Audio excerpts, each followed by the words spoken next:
From the KBIA Newsroom in Columbia, I'm Amina Jenkins. A Missouri House bill would allow houses of worship to stay open during health emergencies.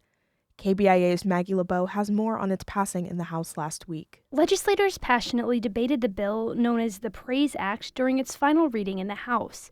Supporters of the bill argue local governments should not be able to restrict religious services and that it is a violation of the First Amendment.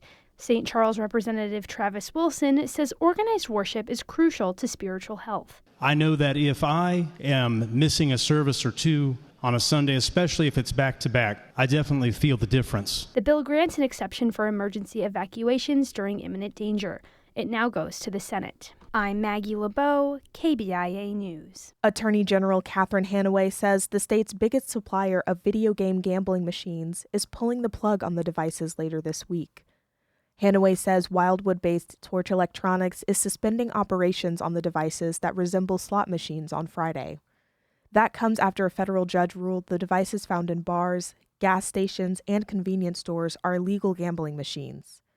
A spokesman for Torch Electronics declined to comment. The company is in the process of appealing U.S. Judge John Ross's ruling.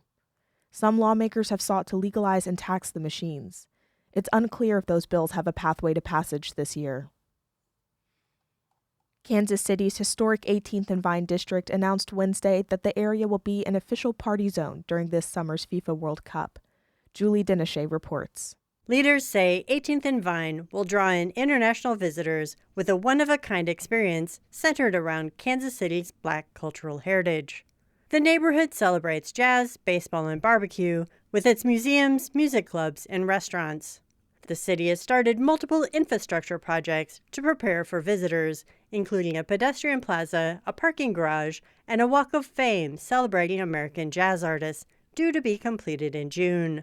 I'm Julie Denechet. Even though farmer bankruptcy spiked 60% nationwide last year, an EMU Extension survey finds farmer contract costs have remained stable.